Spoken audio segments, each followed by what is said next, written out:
Good morning. এই যে কাঁঠাল বাগানে রয়েছি, আমরা আগের দিনে যখন আমরা ভিডিও করেছিলাম তখন বলেছিলাম যে কাঁঠালে মিলিবাগ লাগে বা দোয়ে পোকা।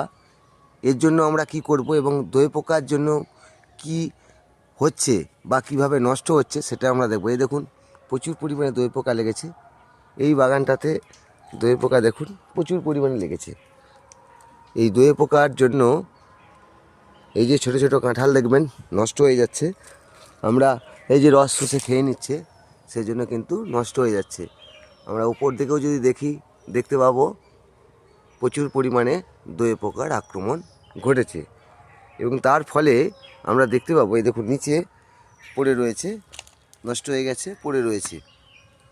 তো এই জায়গায় আমরা কি করব বা আমরা এর প্রতিকার হিসেবে কি করতে পারি?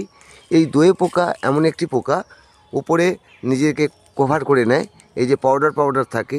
সেই জন্য যখনই আমরা কীটনাশক স্প্রে করব, প্রথমে কিন্তু খালি জল স্প্রে করে নেব, তাহলে উপরটা নষ্ট হয়ে যাবে। তারপরে আমরা কীটনাশক দেবো। তো কীটনাশকের মধ্যে আমরা দিতে পারি থাইমেথক্সম। এই যে বাজার চলতি থাইমেথক্সমের মধ্যে আপনি পাবেন একতারা পাবেন, ডেক্সটার পাবেন, টরপিড পাবেন বা পাঁচতারা পাবেন, যে কোনো থাইমেথক্সম। এই থাইমেথক্সম এই ক্ষেত্রে কিন্তু প্রতি লিটার জলে 1 গ্রাম এবং অ্যাসিফেট, যে কোনো অ্যাসিফেট প্রতি লিটার জলে 2 গ্রাম দিয়ে স্প্রে করলেও কিন্তু আমরা এই দোয়ে পোকা বা মিলিবাগের এগেনস্টে দুর্দান্ত কাজ পাবো। তাছাড়াও অ্যাসিটামিপিড, আমরা অ্যাসিটামিপিড দিতে পারি।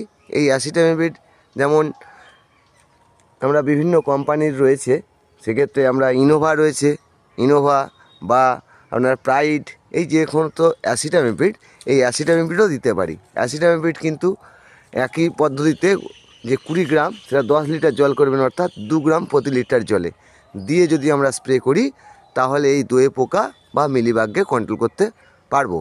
আর মাথায় রাখবেন এর সঙ্গে একটু স্টিকার অবশ্যই দেবেন, স্টিকার দিয়ে স্প্রে করব। পরবর্তীকালে আমরা অন্য পোকা নিয়ে আলোচনা করব। ধন্যবাদ।